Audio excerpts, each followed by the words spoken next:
All right, everybody, it is great to have you here today. And my name is Gary Fowler, and I'm the CEO and president and founder of GSD, Get You Done Venture Studios. I'm a serial entrepreneur with 17 startups under my belt and 37 years worth of experience. I've been involved in a number of companies. With the last 26 years, I've been focused on artificial intelligence. At GSD, our idea is that intellectual capacity is evenly spread around the world, but opportunities are not. I'm the CEO, founder, and president of GSD. And as I've said, I've been involved in 17 startups. I was involved in a successful NASDAQ IPO, Click Software. That company was sold to Salesforce for $1.35 billion. And also Eva.ai, an AI HR tech company that I co-founded with Dr. David Jang. We believe, as I said, that intellectual capacity is evenly spread, but opportunities are not. And today I'd like to talk to you about how to super scale your startup and achieve rapid and sustainable success. So with that, I want to talk about super scaling. I've been building companies for 37 years. I started out my first company at 21 years old. And at the time, I didn't understand what a startup's ability to rapidly add capacity would be like, how to be able to do things like product market fit, develop the MVP, do my customer development. But today I want to talk to you about that. So super scaling refers to your ability, a startup's ability to grow very quickly, maintain efficiency and effectiveness, and at the same time, at extreme levels of performance.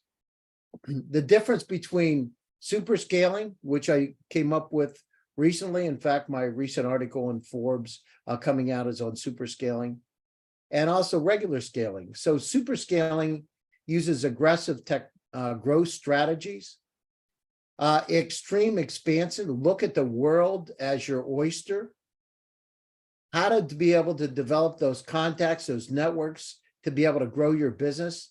So if you're a company in the Czech Republic or Poland, how can you get to Africa? How can you get to US? Going to Europe, to be able to grow that business, to be able to serve the world. So we're going to talk about a bit about that today.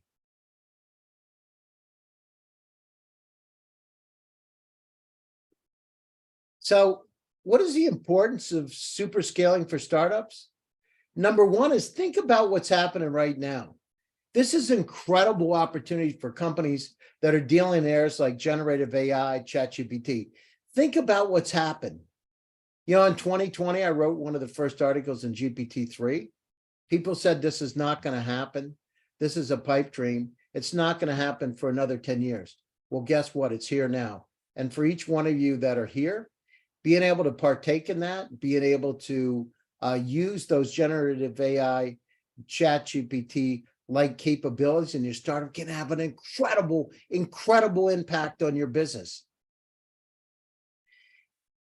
How do we get out and gain market share?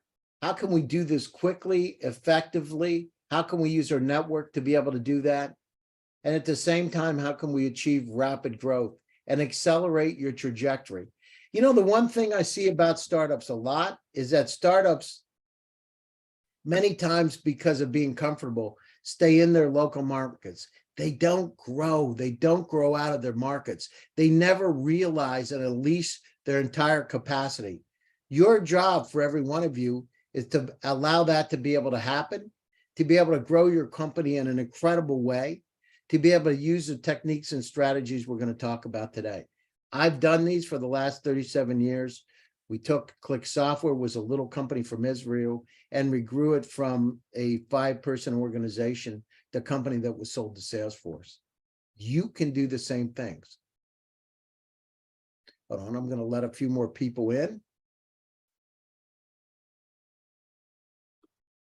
Okay, so let's talk about it. How do you prepare, each one of you prepare for super scaling? We talk about team, how the importance of team. It's incredibly important to have a balanced team. You need somebody to run your operations. You need somebody that understands how to be able to lead the company. And you also need a technology person. You've got to, from the beginning, this is like getting married. You got to make sure you've got an incredible team that can help you grow and prepare for the future. Sometimes we don't think about it, but each one of you that are there, you've got to think about creating that balanced team. Think about things about like intergenerational, bringing those people that have experience, that have a few more years with experience, a few gray hairs. Why? Because they have the contacts, network, and connections to be able to help you. You need cultural diversity. Why? Because if you have a cultural diverse team, it helps you grow your business, help you look at things differently.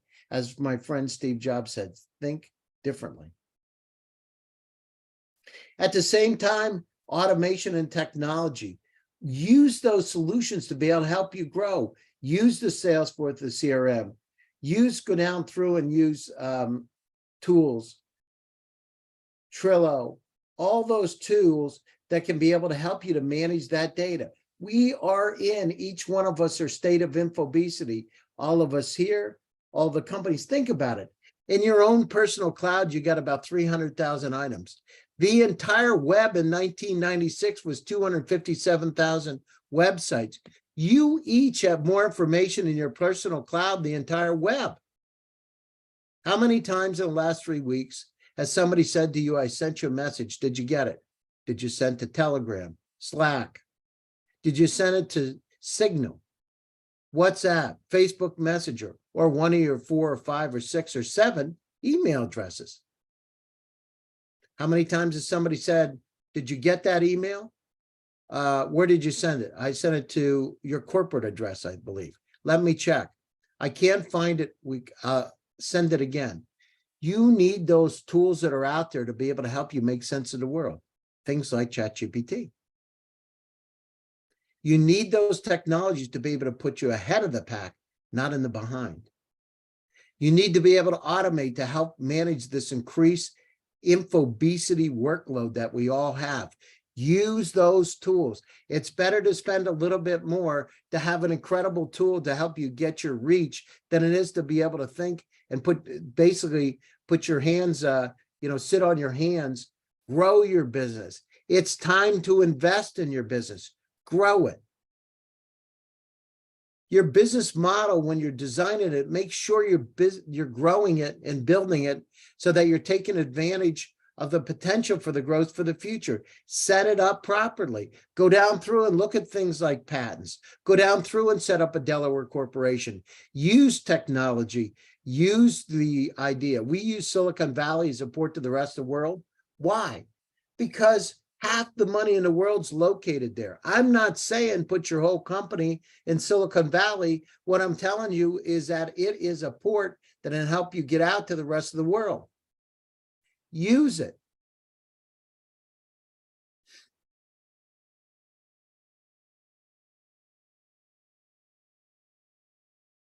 Let me just admit those couple of people. Okay, so let's talk about it.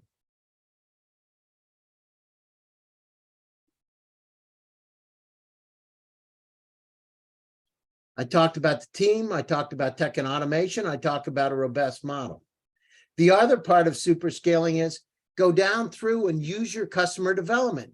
Go out and test. Go out to the market and find out which products or services those companies want to buy. And how do you do that?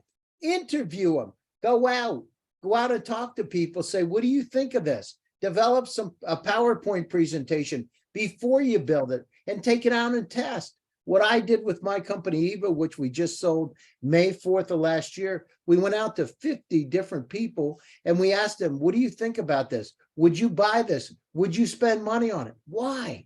Because what you want to do is get out to the market as agile, as fast as you possibly can. The big challenge that companies have from around the world is they build something that nobody wants. Validate it, create a hypothesis and test it. And make sure you don't make it too wide, because the problem is if you do, it's going to cost you a lot of money to build it and a lot of time. Build that MVP. Check, experiment, iterate, reiterate. Go down through, use the network effects, leverage your product or service.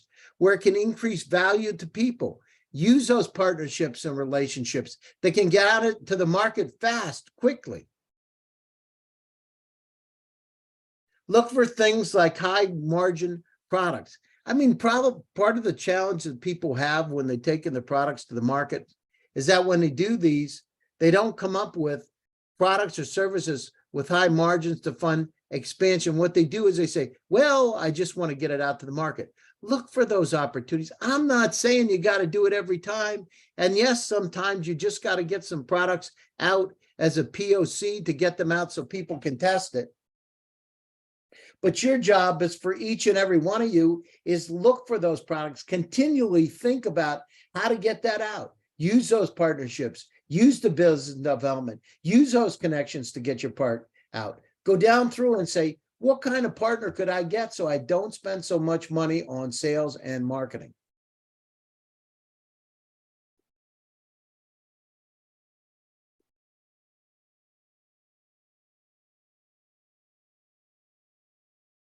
Okay, so what are some of the roles of technology? I just said about it. Automate your processes. Look at the technology can help you. Use the Zooms of the world like we're doing now. Use the tools to be able to do broadcasting. Go down through and use streaming, do podcasts, create, develop, make that content available so people can understand what you do, where you do it, and how you do it. You know, I'm going to talk about a couple of case studies. I'm going to talk about Uber and Airbnb. Now, unfortunately, you know, when Airbnb started, one of my friends was saying, oh, this company Airbnb, sometimes we all make mistakes. Said this company Airbnb is incredible. You can rent a room in somebody's house. And they told me about it. And I said to them, you know, from my standpoint, I'm not sure I want to be in somebody's house. I don't know what could happen. The same thing with Uber. Well, guess what? I was wrong. The shared economy works. But I'm going to talk about it a little bit.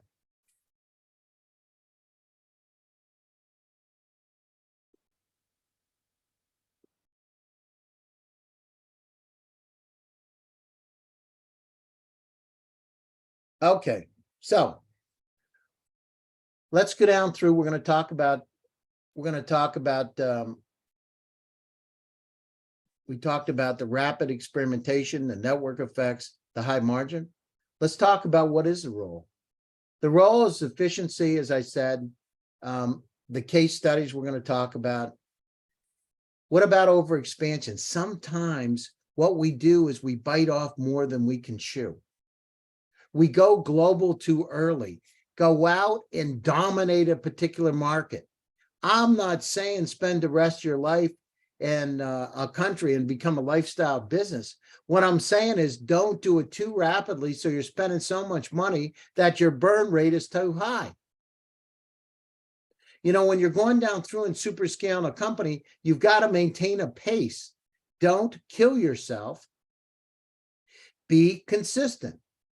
Because if you do that, if you do push yourself too hard, you're working 20 hours a day all the time, what happens is you never get a time to recharge, to get better. What you want to do is consistency is the most important thing. Consistency is business is what the investors look at. Make yourself consistent. Make sure that you have controls in place. Like, for instance, on the financial side, hire a bookkeeper, hire a CPA or an accountant to be able to help you, to make sure that all your pieces are in place and that you're making money and you're cooperating with those government bodies in terms of regulations and resources. Make sure you set those in place. When you're designing your company, it's like building a house. Make sure you have all the foundation in place as you build it so you can make yourself better all the time. Let me talk about Uber, right? Why was Uber so successful? They had technological innovation. These are some of the factors. They aggressively expanded, but they had success in markets first, and they totally disrupted the market. Think about it. Taxis, they had medallion taxis in places like New York City. You had to pay for medallion. Here, Uber comes in, cheaper, more efficient, and a whole lot faster. They dominated before those companies even had a chance to catch up. They built incredible technology using algorithmic math and artificial intelligence to build an incredible infrastructure. They understood regulations and they took them on head on when they had to. And they showed people why this made sense and why it helped their cities, their countries to be able to grow. And they balanced the growth with sustainability. And they did this in a very short period of time. Let's talk about Airbnb. So what happened with Airbnb? They had an incredible, as I said, a unique, amazing business model. Again, they leveraged the network effects and technology. People started putting their houses and condos and other facilities up, cabins, dachas all over the world. They created incredible technology infrastructure to make sure that they could serve. So they had the right product at the right place at the right time. They looked at things like insurance, just like Uber did, so that they had that in place. So if a question came up, that the person's car or the house, that they were covered. They make sure that they did this so they created trust and credibility. They looked at the regulatory challenges in each one of the market and it took them head on. They lobbied, they created successful partnerships and relationships. And the other thing they did is they went down through and evolved to be able to ensure they were evolving to consistently meet the customer's needs. When it came up to things like vacations, they took it head on. When it came up to looking at houses to be able to rent, they took it head on. Rooms in houses to be able to rent, they took it head on. They went and they met the challenge.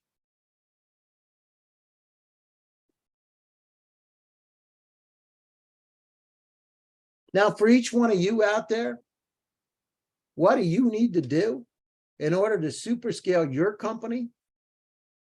As I said, team is really important. When you go to all the investors out there, what do they say? All of you.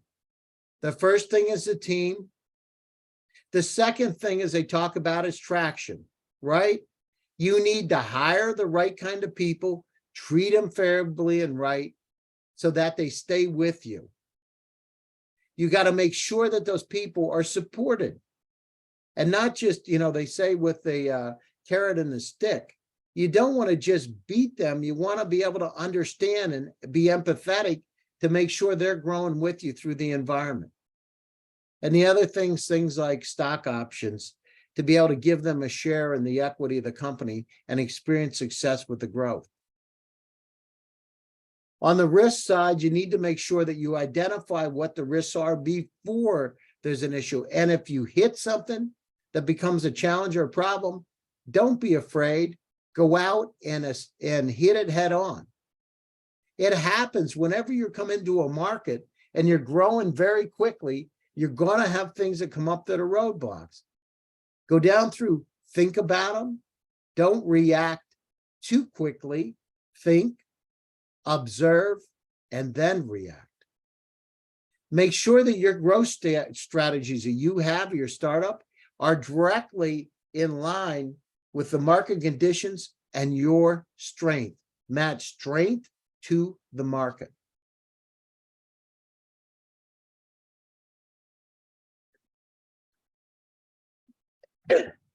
Begin with the small scale. As I said, validate, develop a hypothesis before fully implement it. Why? Because what I don't want you to do is spend so much money building something that nobody wants. And that happens a lot, especially with technology founders. They sometimes think that they know better than the customers. It rarely happens. And Steve Jobs is one example that was able to build something before he went out and really tested in the market. But each one of you need to go out and validate, develop a hypothesis, take that product out to the market. That is the responsibilities of the founders of the company. Go out. Don't get salespeople to do it.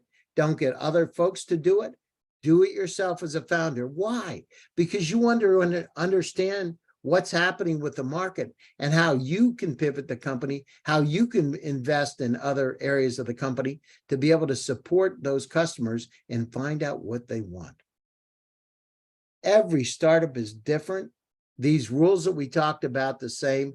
You're each going to have to go down through and choose strategies that help you and suit your specific needs. You may be B2B, you may be B2C, you may be B2G. But one thing I will tell you, develop your network globally. Develop trust and credibility. Use the tools that you have in front of you to get out to the market to talk about your company. Use things like ChatGPT, write blogs, go out and get as much out there as you possibly can. Because when people Google your name, they need to associate you as a global expert in that particular area. Having a few successes under your belt surely doesn't hurt, but you got to get out, get stuff done, move as fast as you can, and do it now. So for each one of you out there that embrace the principles, and my next article, actually, it's my next article in Forbes is about super scaling. I've written several articles about it, but you need to embrace these principles. This is like lean startups on steroids. You set the path to exponential growth. Go out, iterate. Customer development is important. Networks and contacts are important. Having the right technology in place to sustain and grow your business is important. Innovate, grow, and create long-term success to realize each one of your full potential. It doesn't matter where you're from. This is an incredible market. It matters where you're going to go. If you look at the areas that are hot today, things like metaverse, Web3, quantum computing, artificial intelligence, generative AI, ChatGPT, but this is just the beginning. Our world's going to change. These technologies are going to be used in everything from farming 4.0, where you got to increase crop yield to feed everybody. By 2050, we've got to double the food supply to feed everybody. Then we can't increase the number of livestock because 26% of the pollution is methane gas from cows. We need to increase yield. We need to use things like plant-based protein. At the same time, the population of the planet will go from 8.1 billion to 13 billion. A lot of people. So housing, to be able to make housing more efficient and effective, is going to be important. MedTech, as we start to live longer, how do we take care of the elderly better? How do we go out and serve? How do we use some of these technologies for AI, quantum computing, for drug discovery? Each one of you, listen, it's not about the talk, it's about the action. It's not about the idea, it's about taking it to market. It's about action. 9 out of 10 companies fail, and it's not because they don't have a good product or service. It's because they don't get shit done. You need to go out and get this stuff done. Anyhow, in the chat, if you have any questions, I'd be happy to answer those questions for you. For each one of you out there, remember, it's not about the talk, it's about the action. Go out and get shit done. At GSD Venture Studios, we have GSD Labs, which I believe is the best. It's a hyper accelerator. What we do is grow companies from wherever in the world. We're agnostic, as long as it's a friendly environment. Agnostic to the country, we have 133 companies in our portfolio today from 57 countries, as far away as Nigeria, Ghana, Zambia, India, Australia, all over the world, Latin America, Prague. We have a company in the Czech Republic.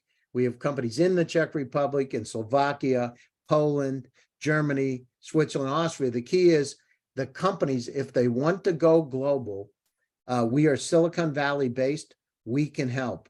We curate those companies through 15 weeks through GSD Labs. We go down through the marketing, the sales, the business development. We bring in mentors and advisors or high net worth individuals, family offices, and VC funds. They're actually the people that could invest in your company are actually helping you. At the end, as we're going down through this journey together, we're working on the one-pagers. We're going down through and working on